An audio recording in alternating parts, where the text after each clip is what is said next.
Uniclac.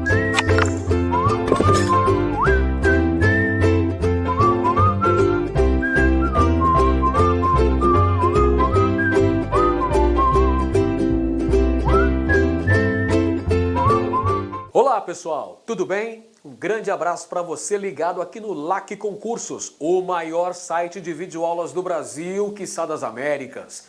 E para desespero da concorrência, Edenilson Moraes está na área e se derrubar é pênalti. E a gente vai junto, dando prosseguimento à nossa preparação focada para esse concurso, analisando todos os itens aí do seu edital em História de Mato Grosso. E agora nós temos mais um assunto muito recorrente nos concursos públicos. Iremos falar sobre Mato Grosso durante a Era Vargas, política e economia. Olha só, tema muito importante, tema fundamental na sua aprendizagem. A gente vai perceber todas as características do cunho político e do cunho econômico em relação ao estado de Mato Grosso durante o período conhecido como Era Vargas, que foi justamente a fase em que Getúlio Vargas ocupou a presidência da República no Brasil.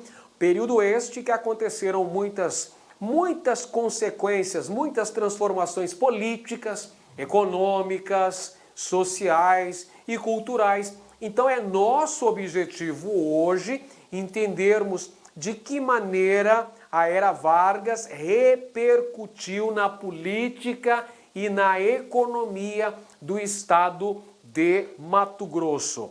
Então a gente vai dando prosseguimento ao nosso processo pedagógico, sempre estudando com muita disciplina. Disciplina é o combustível que vai te levar ao sucesso, que vai conduzir à sua aprovação. Por isso, é preciso estudar com foco, força e fé. É foco no objetivo, força para lutar e fé para vencer.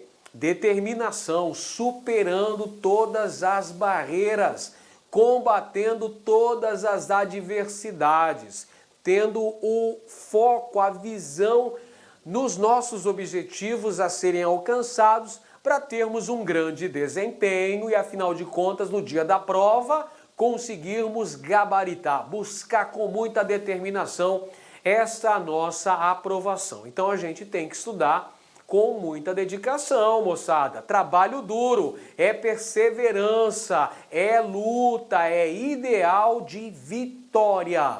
Vamos nessa então, pessoal. Vamos falar sobre a Era Vargas, período histórico que vai de 1930 até 1945. A Era Vargas, que por sua vez encontra-se subdividida em 3 etapas, a saber, governo provisório, que vai de 1930 até 1934. Governo constitucional, que se estende de 1934 até 1937.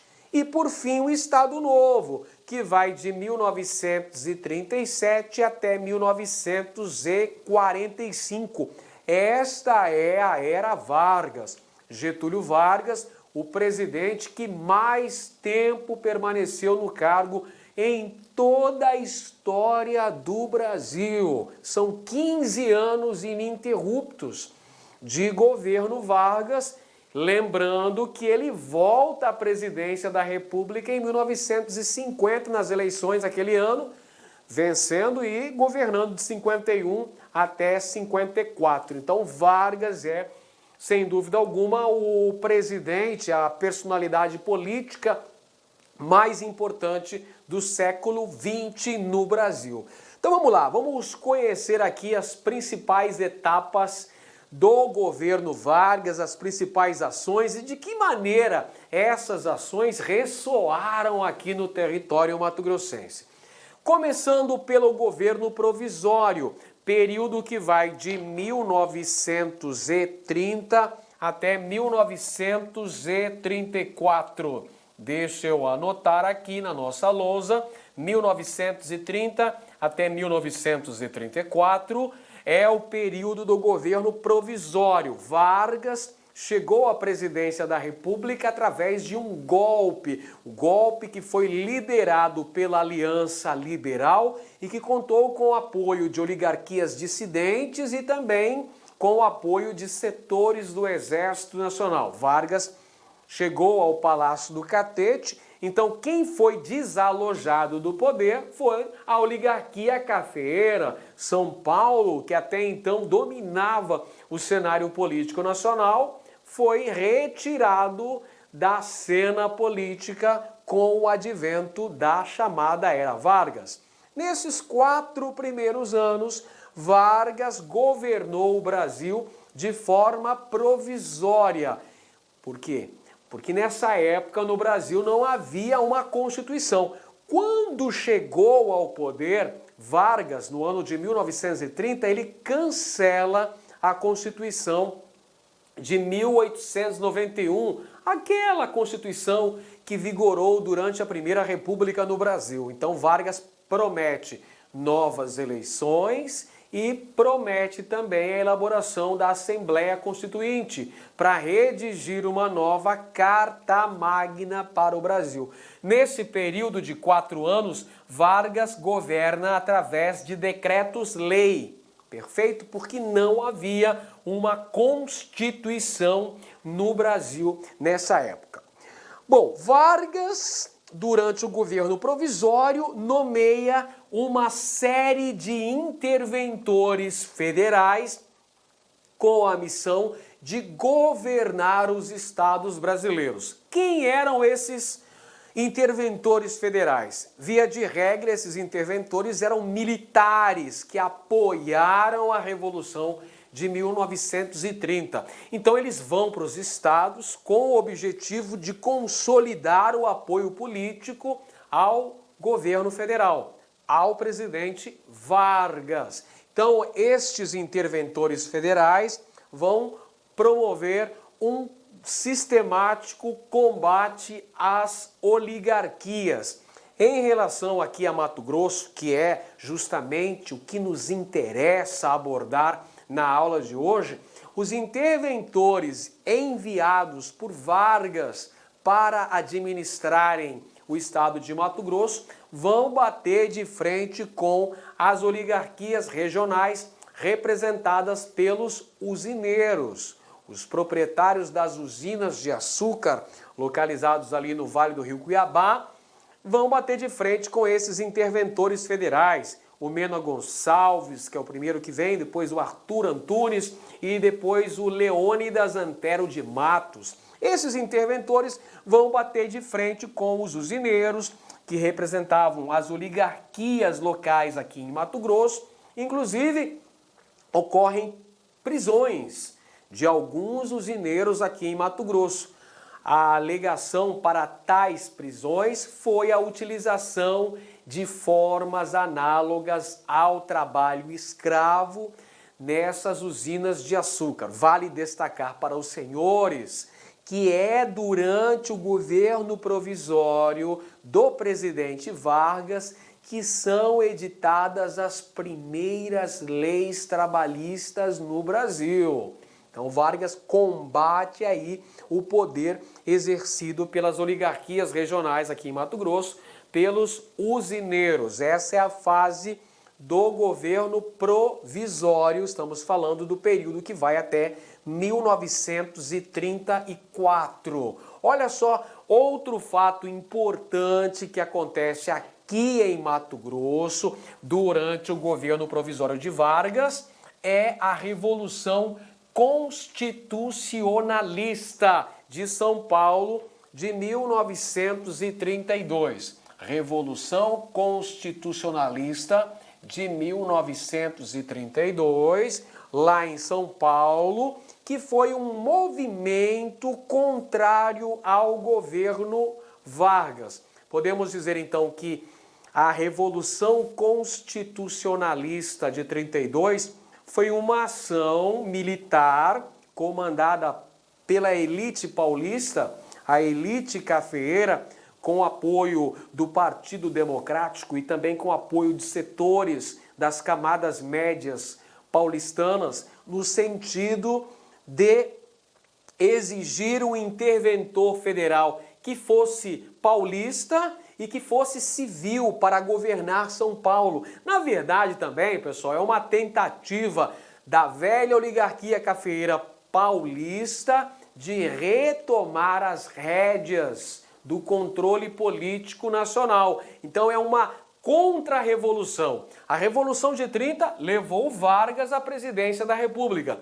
A Revolução Constitucionalista de 32 visava derrubar Vargas do poder, visava retomar o poder nas mãos de São Paulo. Então é um movimento que acontece em São Paulo no ano de 1932. Ele é desencadeado pelo movimento MMDC, que é justamente a sigla dos estudantes de direito que morreram nos confrontos com a polícia em uma manifestação contra Vargas, lá em São Paulo, né? O Miragaia, Martins, Drauzio e Camargo. Então, da morte desses estudantes de direito, surge um movimento chamado MMDC, que vai se voltar contra o governo federal. Vai surgir, então, a campanha Doe Ouro para São Paulo, no caso aí, para angariar fundos para custear essa guerra contra o governo federal. O início desse movimento é no dia 9 de julho de 1932, tanto é que o 9 de julho é feriado estadual em São Paulo. Nesse movimento aqui, São Paulo esperava obter o apoio de alguns estados brasileiros. Os paulistas esperavam que Minas Gerais e o Rio Grande do Sul apoiassem essa empreitada, esse movimento contra Vargas, chamando Vargas de ditador, chamando Vargas de autoritário. Porém, pessoal, vale destacar para os senhores que apenas uma porção do território brasileiro, uma pequena porção do território brasileiro que vai acompanhar São Paulo nessa aventura, que é a porção sul de Mato Grosso. A galera do sul de Mato Grosso vai apoiar um pequeno destacamento militar no sul de Mato Grosso, sob o comando do general Bertoldo Klinger. Vai apoiar São Paulo na Revolução Constitucionalista de 32. Por que esse pequeno destacamento do sul de Mato Grosso, liderado pelo general Bertoldo Klinger, porque a porção sul de Mato Grosso vai apoiar São Paulo, vai apoiar a Revolução Constitucionalista de 32?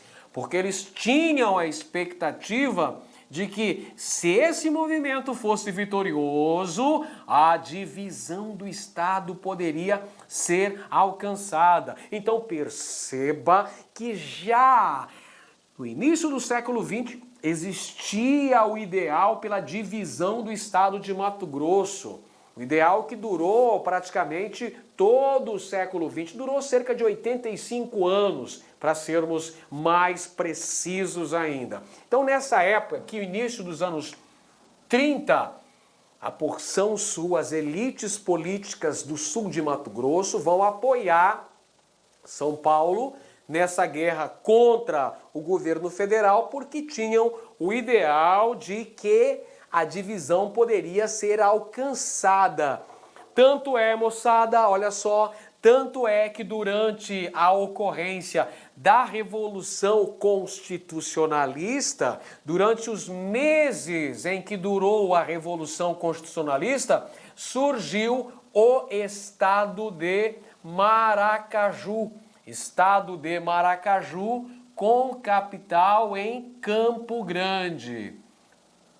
Estado de Maracaju, com capital em Campo Grande. Nesse contexto aqui da Revolução Constitucionalista, que durou cerca de 72 dias. Foi o tempo de ocorrência dessa verdadeira guerra civil, travada entre as forças leais ao governo federal e as forças militares que estavam do lado de São Paulo.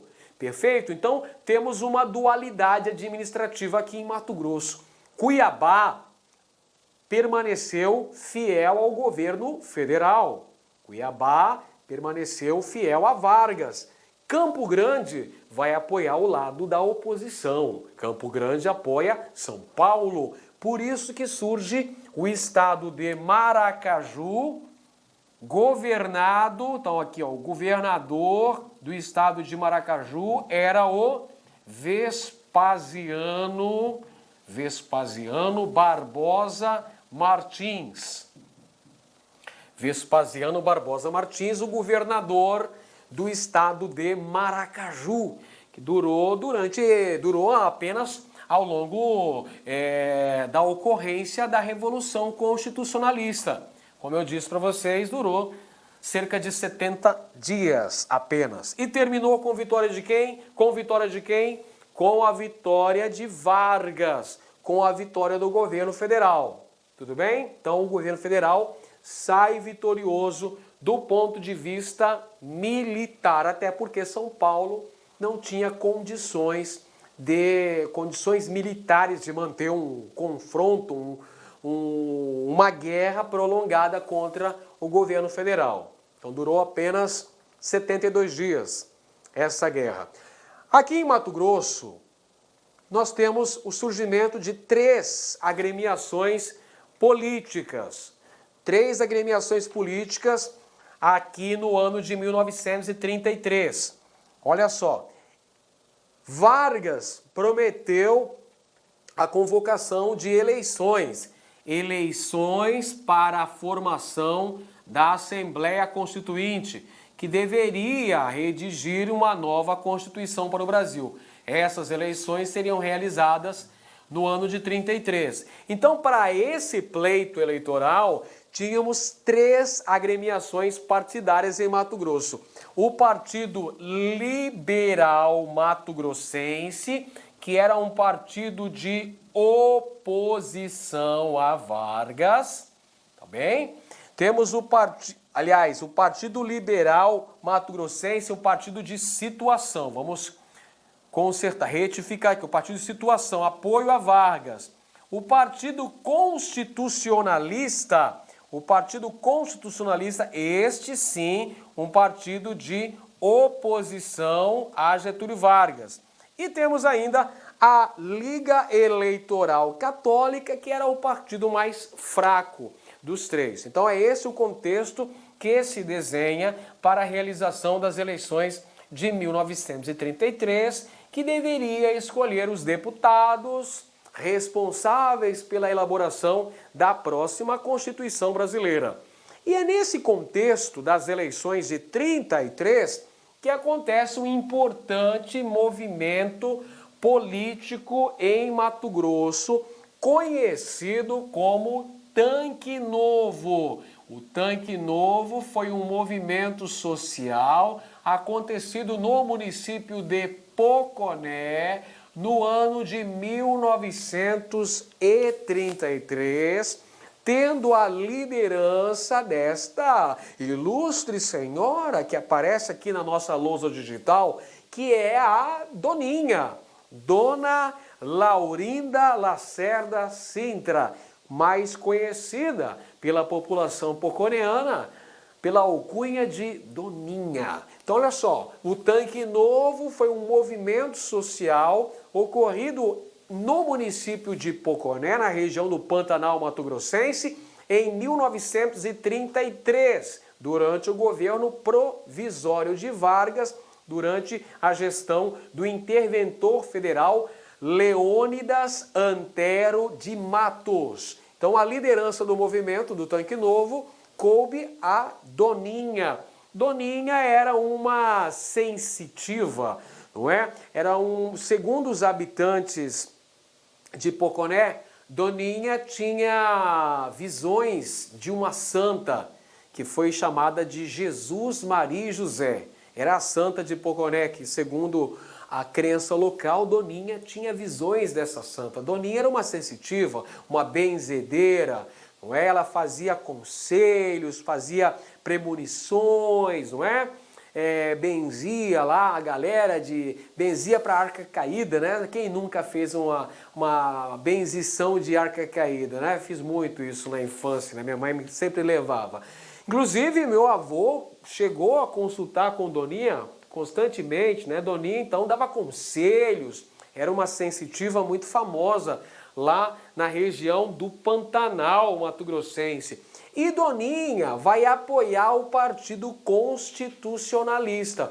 Lembra que nós falamos agora há pouco que haviam 3 agremiações partidárias aqui em Mato Grosso?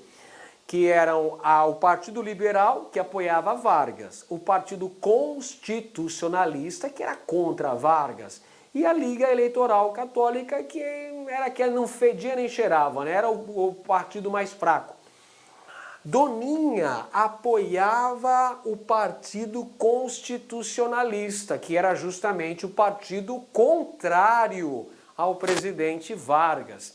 E havia uma determinação de que os interventores federais deveriam sufocar todas as manifestações contrárias ao presidente Vargas. Então, olha só, o Tanque Novo vai ser considerado um foco de oposição ao governo Vargas, porque apoiava os candidatos do Partido Constitucionalista. É por essa razão que o governo vai organizar uma expedição militar para invadir o Tanque Novo e prender Doninha. Então os habitantes do Tanque Novo se armaram para defender aquela localidade e impedir a posse de Laurinda Lacerda Sintra, a nossa popular Doninha, mas não adiantou. Doninha acabou sendo presa e conduzida para Cuiabá, onde depois o seu esposo impetrou um mandato de habeas corpus e ela foi liberada, né? Depois que o esposo entrou com o habeas corpus, ela foi liberada, mas foi liberada depois das eleições de 1933, onde o Partido Liberal, ou seja, o partido de apoio a Vargas, obteve a maioria das cadeiras. Mas o Tanque Novo, então, foi um importante movimento social que aconteceu aqui em Mato Grosso, no município de Poconé, lá na década de 30, tendo a liderança aí da Laurinda Lacerda Sintra, que tinha visões da Santa de Poconé. Jesus, Maria e José. Que maravilha. Muito bem, aí a gente teve a elaboração da Constituição de 1934. Eu vou falar um pouquinho sobre essa Constituição. A Constituição de 1934, pessoal, é uma Constituição de caráter liberal, foi uma Constituição promulgada. O que quer dizer uma Constituição promulgada aí, professor? É uma Constituição que foi elaborada, que foi apreciada, foi votada e aprovada por uma Assembleia Constituinte. Essa Constituição era extremamente democrática. Até então, é a Constituição mais democrática que o Brasil possuía, né? Essa Constituição estabeleceu o voto secreto. Lembra que o voto era aberto? Voto de cabresto durante o coronelismo? Lembra das nossas aulas anteriores? Lembra sim, claro que sim. A partir de então, da Constituição de 1934, que era muito inspirada na Constituição da República de Weimar, na Alemanha, o voto passou a ser secreto, foi criada a justiça eleitoral, deu-se o direito de voto para as mulheres que começaram a votar a partir da promulgação do Código Eleitoral de 1932, esse direito foi ratificado por essa Constituição. E também temos como medidas importantes da Constituição de 1934 a incorporação das leis trabalhistas, pessoal, regulamentando uma jornada de trabalho de 8 horas, não é? Regulamentando o trabalho da mulher, o trabalho do menor, foi o que estabeleceu os artigos da Constituição de 1934. Só que essa Constituição durou pouco tempo no Brasil. Em 1937 aconteceu mais um golpe de Vargas. Em 10 de novembro 10 de novembro de 1937, Vargas deu um novo golpe, um golpe de Estado que implantou uma ditadura no Brasil. Vargas alegou o chamado Plano Cohen, que era uma suposta ameaça de dominação comunista no Brasil. E aí o que ele fez? Fechou o Congresso Nacional, implantando uma ditadura. Ditadura esta que perdurou até o final da Segunda Guerra Mundial. Ou seja, o Estado Novo durou de 1937 até 1945, pessoal. Durante o Estado Novo, vigorou uma nova Constituição para o Brasil, a Constituição de 1937. Está percebendo aqui, pessoal? Só durante a era Vargas tivemos duas constituições vigentes no Brasil. A primeira de 34 e essa aqui de 37, que era apelidada de Polaca. Polaca porque era inspirada na Constituição da Polônia, na Constituição polonesa, e foi redigida por Francisco Campos. Beleza? Então, essa Constituição era de tendência fascista, uma Constituição